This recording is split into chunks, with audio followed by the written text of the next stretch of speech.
Товарищи офицеры, Comrades, officers, friends, allow me to extend a heartfelt congratulations to all of you on your graduation. Today, as is the tradition, we pay tribute to the best graduates of the military academies of the universities of Russia. You have shown yourself to be the cream of the crop of those starting to become part of our armed forces and emergency and security services, showing a top level of skills and prowess and a higher level of knowledge. This will allow you to become a prime part of the officers' corps and to contribute to the country's security. Today we are in the St. George's Hall of the Moscow Kremlin. It is here in this historic place that we have always honored the best warriors of Russia who sacrificed themselves to fight for Russia's security and for peace. And today, the Russian officers and soldiers are courageously fighting in the special military operation, liberating the historically Russian lands, protecting our citizens. I am sure that you will be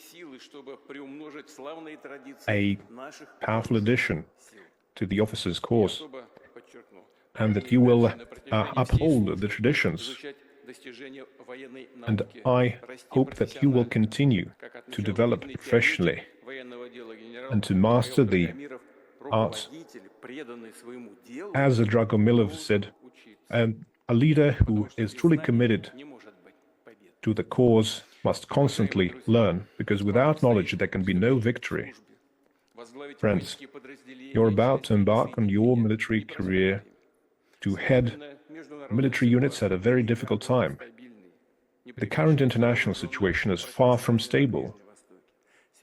There is a military conflict in the Middle East, and there is also a conflict potential in a number of other regions of the world, including in Eurasia. Before, NATO countries limited themselves to supporting the Kiev regime, which came to power through an illegitimate coup d'etat using armed force. But now, the West is openly saying that they're preparing for war with Russia, increasing their offensive military capabilities and budgets. In justifying this military escalation, NATO and EU leaders continue to resort to false statements about a supposed Russian threat. This course of action is very simple.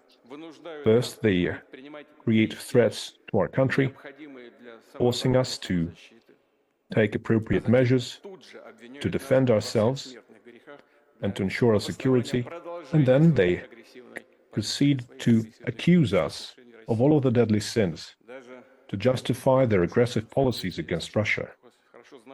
You know that full well.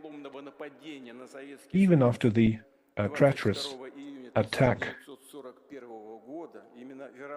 on the 22nd of June in 1941, which was truly a treacherous act, the West and Hitler's Germany tried to accuse the USSR and Stalin of aggression against the collective West, as we call it today.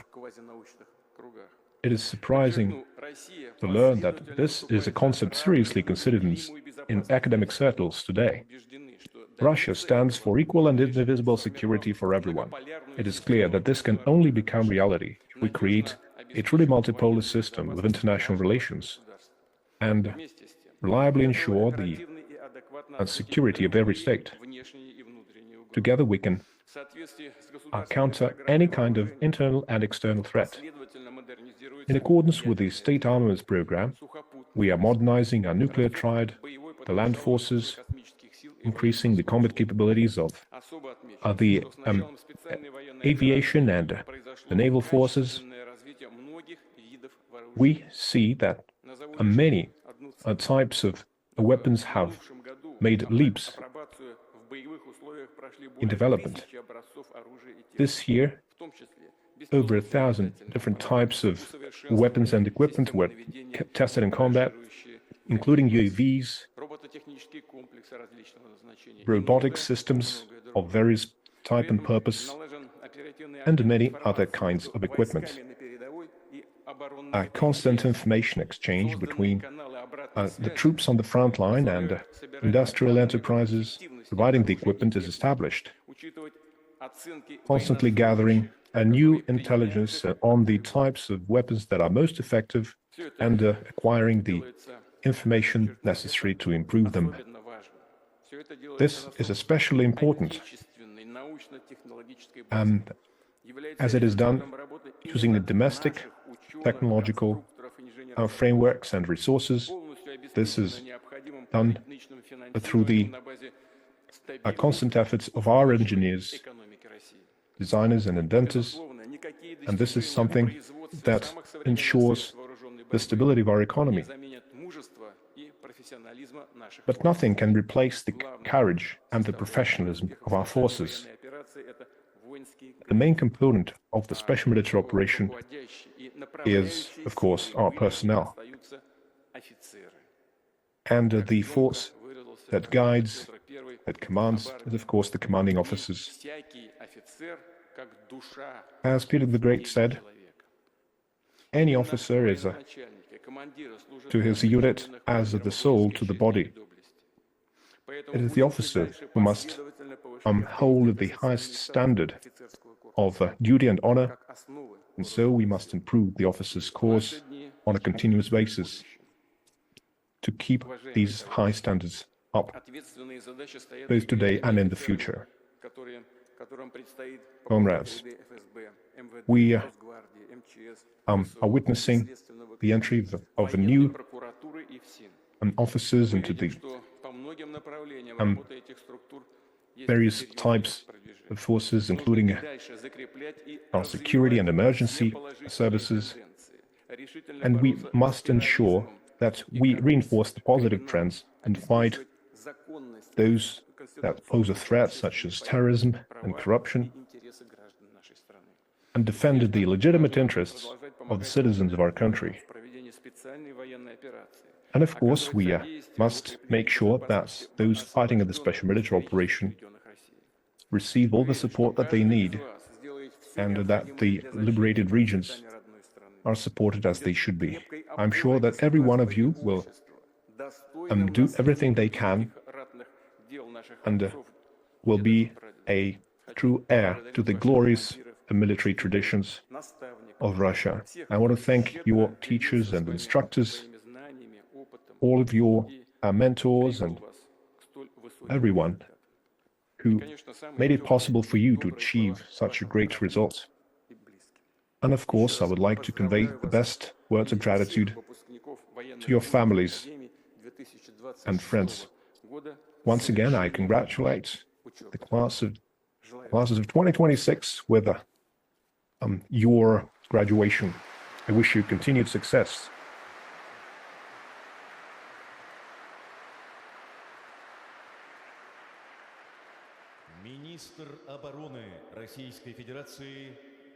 Minister of Defense of the Russian Federation, Andrey Belousov.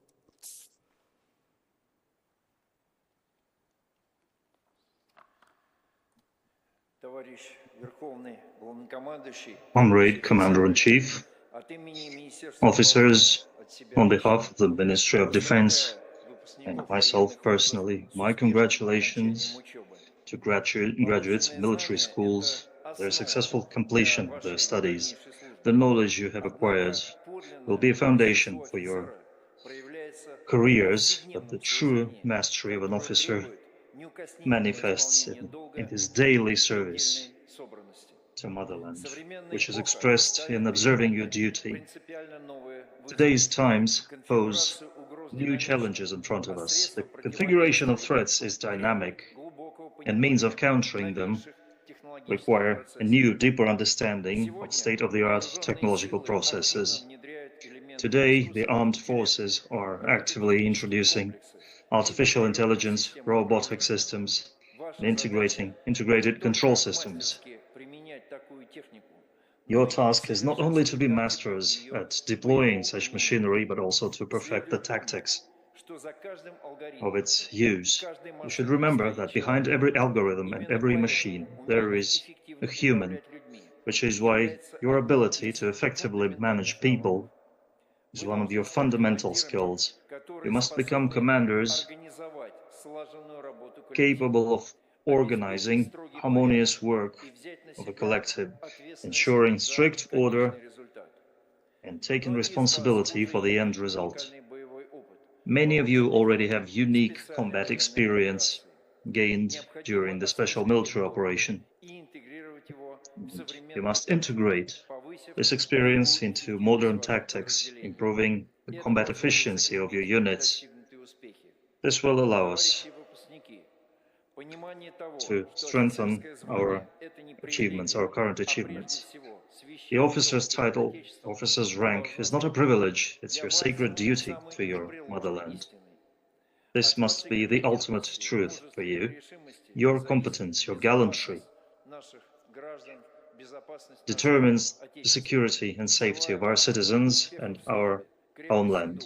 I wish you best of luck in your service. I wish you strong spirit, and I wish well-being to your families.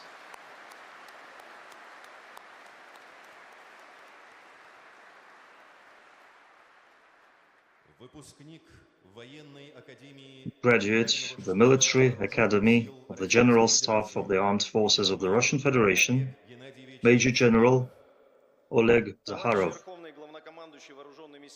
Comrade, Commander-in-Chief of the Armed Forces of the Russian Federation, may I, on behalf of the graduates of the military schools, express our deep gratitude for your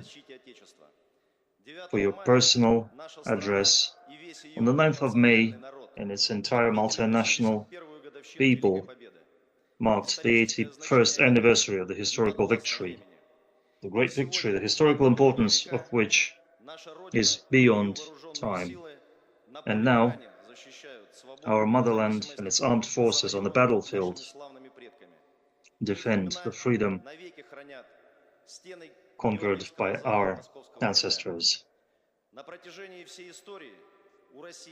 Throughout its history, Russia has had and has a strong army capable of crushing the enemy. Our goal is to multiply the power of the Russian army and the might of our homeland. In our military schools, we received profound knowledge and skills in using modern arms. And today we realize that this is required to achieve the success of the special military operation.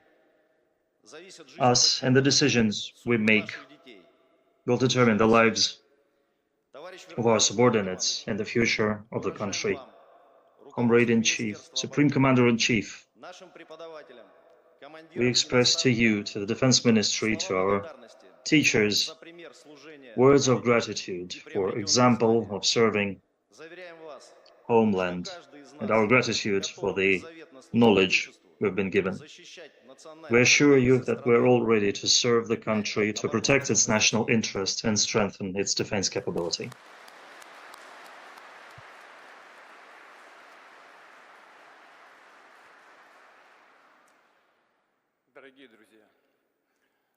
Dear friends,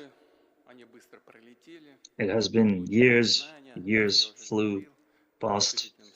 We received knowledge and skills that will no doubt form the foundation, but just the foundation for your practical work. In warfare, just like in any other big cause, and warfare and military profession is a big cause, like in any other big cause, there are a lot of matters of routine, everyday tasks, boring tasks sometimes, and unpleasant even. But do not forget that from now on, In your hands are the fates of millions of people of Russia and the fate of the country. Let's not forget behind this routine, let's not forget the most important thing. The armed forces are always guarding the interests of the Russian state. So I wish you best of luck.